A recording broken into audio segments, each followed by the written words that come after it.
Hello everyone, welcome to English Digest. Hello, this is Sam. And I'm Angeline. So Sam, you and I have worked together for quite a few years now. But I must admit that I probably only know you at the level of an acquaintance. Right? Like I know your name is Sam, but I actually don't know your last name. I tried to look it up in your email, but then I got kind of confused because you have two words followed by Sam, and I don't know which one is the last name.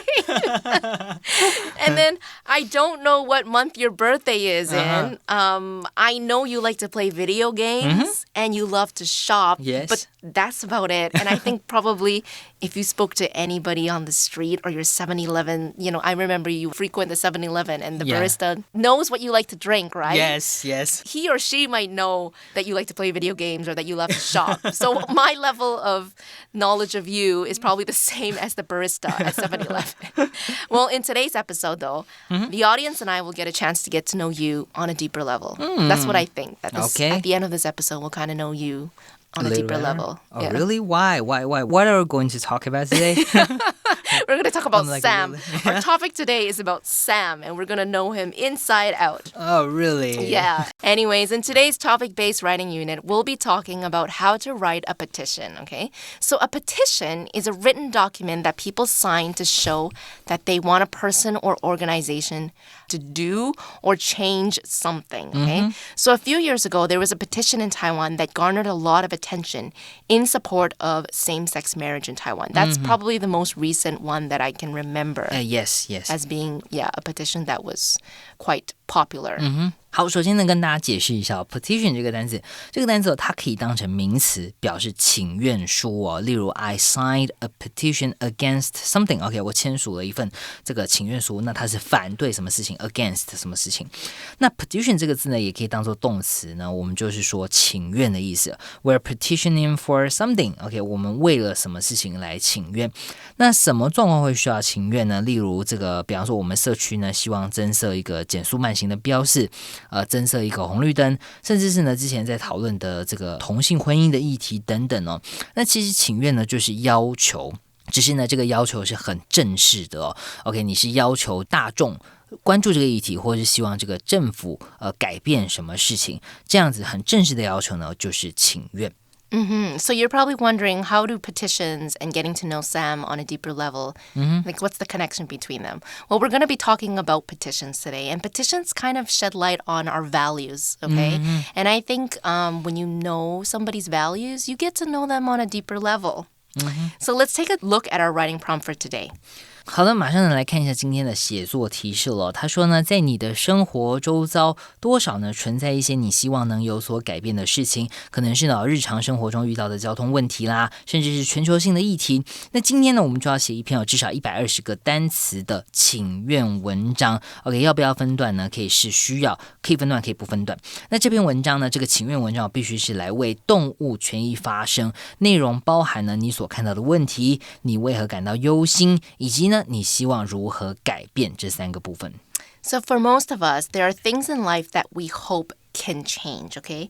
It could be a problem that affects your daily life, like how you'd wish the bus you take every day would come more frequently.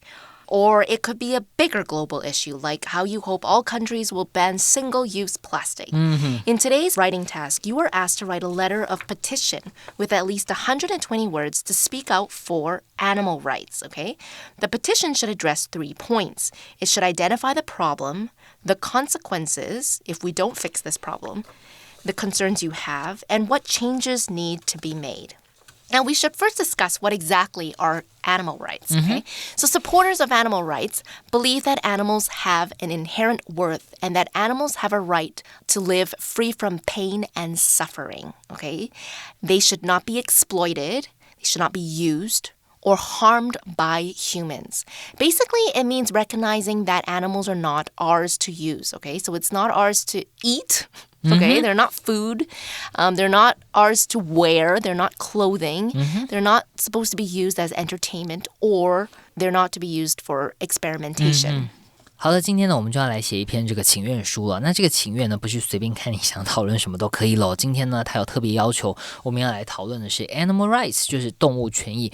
那刚才你觉得老师呢就解释了这个为动物权发声的这些人呢，他们主张动物跟人一样应该要被保障，要有这个自由的生活，没有人为的控制啦，或是说这个人为造成的痛苦不是呢被人类所拥有所奴役的，比方说这个虐待动物啦，或者说动物实验啦 OK 这个都是不被允许的哦。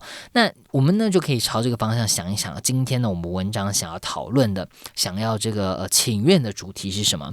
比方说是这个宠物的照护啦，这个义用动物，比方说在田里工作的牛或者是警犬等等这些义用动物的权益啦，或者是说像是这个动物实验等等的这些议题呢，在我们今天的文章里面都可以探讨一下，写一下说你看到的问题是什么，然后提出你觉得可能的解决方案。Okay, so the topic of animal rights is rather broad since it encompasses a lot of things, right? Mm-hmm. You might want to speak out against animals used in experiments, animals held in captivity, or animals that are forced to perform tricks. You won't have enough time to touch on everything, so you'll need to narrow down your topic so that you're specifically talking about which aspect of animal rights that you are in support of. 没有错，虽然呢我们已经限定了这个动物权益相关的议题，但是刚刚我们还是列举了很多不同的方向。那你今天的文章的篇幅来说呢，你不是在写论文哦，我们就120个字，所以没有办法讨论这么多议题。建议同学呢，就是选定一个方向，我们就朝这个方向来写作就好了。So once you've decided what you'd like to address in your petition, you'll want to come up with a title. For example, if you want to talk about animal testing, your title could be Petitioning to End Animal Testing. Your petition should also include the recipient and be accompanied by signatures in support of your cause. 好的，那在这个写作之前呢，我们先说明一下今天文章的结构哦。请愿书呢听起来好像很正式很难哦，但是不要担心，它的架构基本上跟一般文章是相同的咯。一样呢要有起承转合，开头呢我们就会有这个引言 introduction， 再来呢一样就要有文章的主体，那最后呢记得要给它下一个 conclusion， 要给它下一个结论咯。那些引言的部分呢，建议大家一开始就把今天的主题句要讲的主题讲清楚哦。OK， 你要请愿的事情是什么？在一开始就讲，让读者一眼就能了解，你观察到的问题是什么？那知道今天文章的主题之后呢，在文章主题我们就要提出支持引言的论点。比方说呢，今天我想讨论动物实验，所以我可以说呢，我看过一篇报道，现在呢业界动物实验的这个比例高不高啦？这些动物呢有没有被好好的对待等等哦。那其实请愿文章呢就好像论说文，你提出你的想法，你提出你的观察，然后呢用研究、用数据或者是案例，甚至是你自己的经验呢，这些细节呢来辅佐，让读者呢可以相信你的论点。那最后呢，记得我们要下一个结论，这个部分呢我们可以提出建议，应该如何改善。那同时呢，我们也可以回顾总结一下你的提案，再一次强调你想要请愿的是什么事情。那提醒大家呢，刚刚有讲过，请愿就是正式版的要求，所以呢对象通常是比较正式的，比方说是一个组织啦，或是一个官方单位等等。因此呢，在我们文章里面的用字遣词呢，应该是要表现出尊重，语气呢要比较温和，不要太呛哦，不要用这个太激烈、太偏激的字词，这样呢就不是很正式，不是很能被对方甚至是本来想要支持你的人给接受了。Okay, so now let's take a moment to brainstorm some ideas for our petition. So for today's writing task, we'll be using an organizational chart to organize our ideas. 好，今天这篇文章呢，杂志这边建议大家可以先使用组织图的这个架构呢，来脑力激荡，归纳出我们文章的脉络。组织图要怎么画呢？首先第一步呢，当然是先把今天的主题，也就是动物权益呢 ，animal rights 写在最前面。那刚刚有提过呢，我们文章就是3个部分引言哦。我们呢先提出你要提案的事情，再来文章主体要有支持你的论点的这个佐证跟细节。最后一点呢，我们提示要求的就是下结论的地方要提出你的建议。那我们的组织图呢，也可以一样呢，就是从我们的这个动物权益的主题拉出3条支线，在每一条支线下面条列你想要讲的内容。比方说呢，我们第一部分要讨论的议题是什么呢？我们的范例就写下动物园。那第二部分呢，就写下他所看到的问题哦，支持他的这个论点的一些细节。那最后一个部分呢，当然就是要写下这个建议改进的方案。那组织图都画好了之后呢，我们就可以很清楚知道说我们文章要讲的是哪些内容。然后呢，这时候我们就可以去无存菁，因为你刚刚应该是条列了很多重点，那这些重点不一定每一个都是这么的合适，我们就可以把不需要的删掉，那需要的我们再把它留下来。那最后呢，就是进入下一步了，我们就是要来拟定文章的 outline， 也就是文章的大纲喽。That's right. So after we've had some time to brainstorm and kind of like organize our ideas, it's time to put our ideas into an outline, okay? The organizational chart helps to group your ideas together, okay? This will make it easier for you to plan out each paragraph. Now let's take a look at our sample outline in the magazine. The topic sentence gives us some background information. It says, my class took a trip to the zoo recently, okay? So this is what probably sparked this petition. This is what gave this student an idea of the need to do something for the zoo, okay? Then the writer makes 3 points about this trip to the zoo. It says, it felt more like a theme park than a home, okay? That is very unfortunate. So a theme park, you guys should know, is probably like Disneyland. Yes. Or Liufucun, that's a yes. theme park. Okay, so it's more like these animals are living there for entertainment. They're not living there, as a comfortable haven. No, it's not like that. So this writer says, I was very uncomfortable there. And it says, it seemed disrespectful to keep the animals from nature. 好，在我们的范例文章里面作者第一段落呢，先写了一个小故事告诉大家他所看到的问题。那呢，马上呢一开始这个主题句他马上就先说他校外教学去了动物园。那接下来他就列了3个点呢，来讲一下说他在这个校外教学去了动物园的时候，看到了哪些事情，看到了哪些问题，他的感觉怎么样。他说他感觉动物园不像这些动物的家，反而比较像是这个 theme park， 也就是主题乐园他觉得这些动物在这里呢不是过得很开心，他们在这里是为了人类的这个娱乐而被使用。那他觉得呢，这样把动物带离自然的生活，这样的方式对动物非常不尊重所以在第一段落透过这个故事呢，他就告诉大家呢他所看到的问题。在第二个段落呢，我们可想而知他应该就会提出呢这个改善的建议了。That's right. So the second part of this petition should write, what needs to be changed. The second topic sentence speaks specifically about what aspect of the zoo the writer wants to see it changed to, right? It's quite impossible to be like, change everything about the zoo. So this writer has made it a bit easier for the zoo, one step, baby steps to get there. It says no zoo should be permitted to breed its animals, okay? So to breed its animals means to allow its animals to mate and to reproduce. That means don't let the animals reproduce and have babies. Then the supporting statements that follow are animals that can be released should be freed, okay?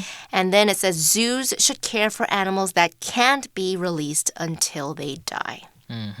那第二段呢，果然作者就给这个动物园建议。那当然不是一步登天一触可及，马上呢就可以通通把动物园解散，然后动物全部放出来。不是这样子作者呢就提出了几个这个渐进式的做法。他说呢，建议首先呢应该是先规定说，动物园应该不允许他们这个 breed， 也就是饲养或者是繁衍这些动物，这样子的行为应该是要被禁止的。那禁止了之后呢，我们现在目前这个动物园里面的动物该怎么办呢？他说可以被野放的，可以回到大自然里面呢，我们就应该要这个让它回到大自然里面。那不行的呢，比方说是已经被养了很久，失去了这个在野外生存的能力也好，或者说它年纪比较大，或者环境不适合了，那像这样子的动物呢，动物园就要负起责任，照顾它们，直到它们的这个生命结束。那第二段讲完了这个他的建议那一样最后呢，我们这个作者应该要给这个文章下一个结论咯。Okay, so finally the writer concludes the petition with the following sentence. It says, zoos must find new ways that don't involve keeping healthy animals from nature. 结论作者就说呢，动物园的功能就是这个保育动物和这个教育研究。那呢，他们应该要这个负起责任，找到新的方式，一样呢保育，一样来做研究，但是不应该让这些动物呢远离原本这个自然的生存环境咯。That's right. Anyways, we are going to take a quick break, so don't go anywhere before we read our writing samples.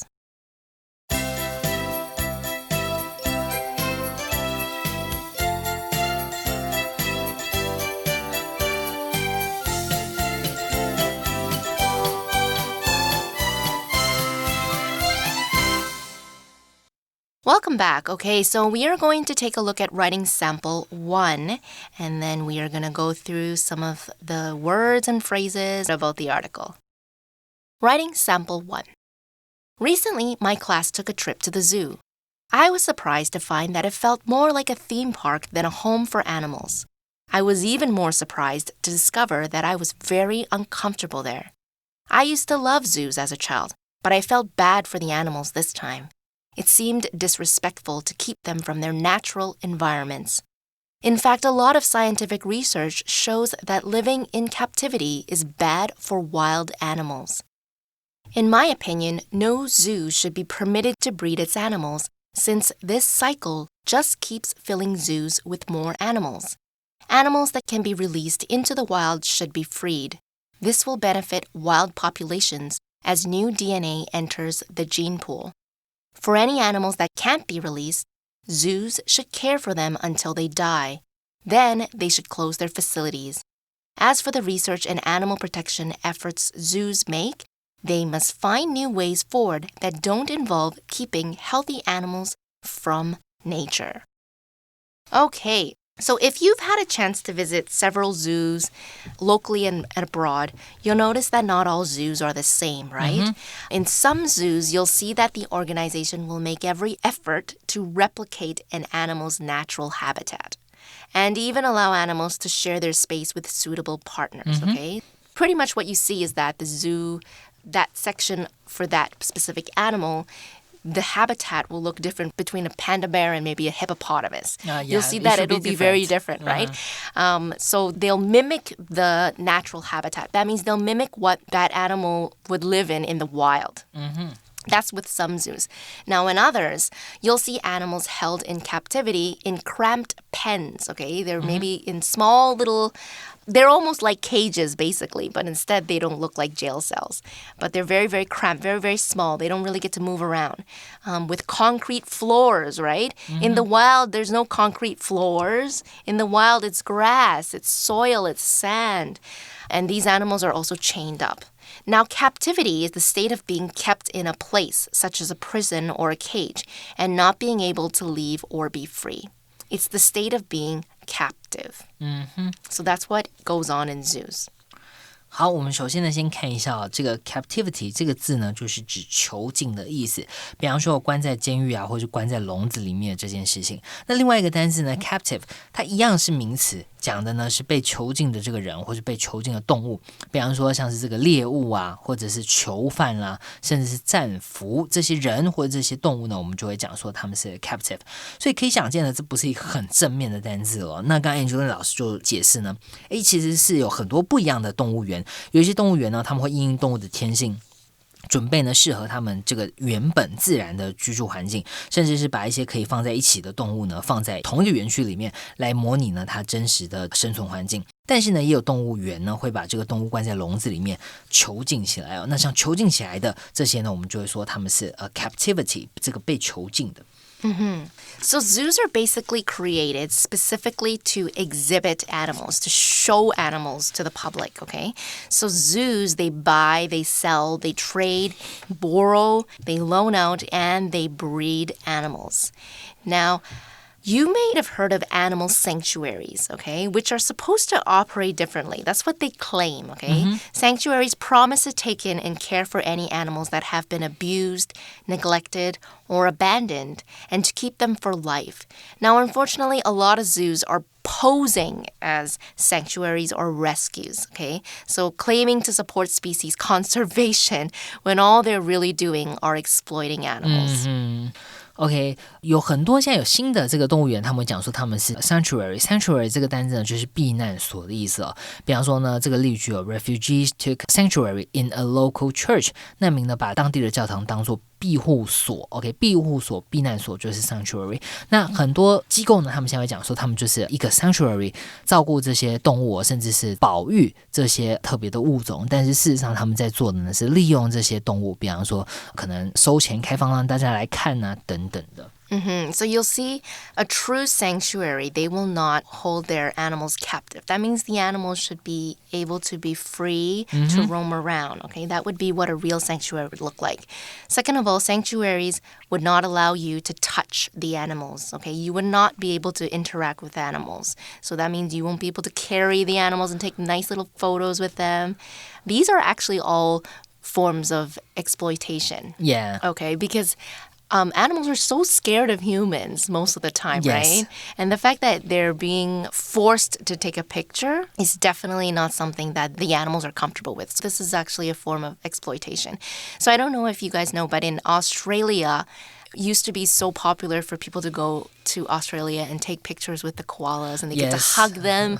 Pet But there are them. very few of them that allow you to do that now because they're supposed to be sanctuaries and they're supposed to be protecting the koala bears. So sometimes the line between a sanctuary and a zoo might be very thin, and there's a lot of debate going about, whether or not they really are true sanctuaries or they're really places that are really taking care of animals and protecting them. It's hard to say. The writer also talks about how animals should be freed so new DNA can enter the gene pool, okay? So a gene pool is the total genetic diversity found within a population or a species. Now, a large gene pool has extensive genetic diversity. That means there is a lot of genes in there. And it's better able to withstand the challenges posed by environmental stresses. Okay, so environmental stresses mean climate, maybe their habitats getting taken away. Destroyed, not taken away, but they're getting destroyed. OK， 我们看到这个片语呢 gene pool，gene 呢就是基因哦，所以 gene pool 这个游泳词不是一个游泳词哦，不是一个池塘，它是基因库的意思。那基因库呢，如果说当你把这些动物呢放到野外去，它们进入了这个基因库里面哦，它们开始自由的传宗接代等等的。那基因库我们有越多不同的物种、不同的基因的时候呢，它就更能保持这个生物或者是基因多样性，这个 genetic diversity。那当你基因多样性，你的比方说一样都是人，可是我们有很多不同的肤色，那一样都是这个老虎，可能有很多种不同的老虎，那他们可能有各自不同的天性。当你遭遇天灾啊，或者是人祸的时候呢，当你这个保有了多样性的时候呢，才有机会从这个天灾里面生存下来。比方说你是比较耐热的跟比较不能耐热的，那可能如果说你的基因多样性很少，只有这个不能耐热的，那可能当你天气一变热，这个物种就灭绝了。所以保持生物多样性是很重要的。Okay, now we are going to take a look at our second writing sample in the magazine. Writing Sample 2. For decades, cosmetic companies have put their products through safety testing using animals kept in laboratories. Far from being harmless, such testing often leads to animals suffering or even dying as a result of harmful ingredients and application methods. There are now several ethical and inexpensive alternative testing methods, which many companies have shown to be effective and safe. Additionally, most countries do not require animal testing for the cosmetics market. Despite this, many beauty brands in the U.S. continue to needlessly torture lab animals by carrying out testing on them, resulting in the cruel deaths of millions of animals. It is well past time to put a stop to these unnecessary procedures. We want to send the U.S. Congress a clear message. Cosmetics producers should not be allowed to test products on animals. We want a law that will ban all animal testing for this industry.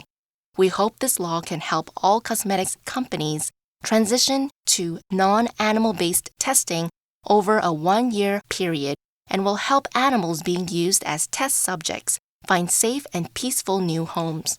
We ask lawmakers to use their positions to make positive change and put an end to these inhumane practices.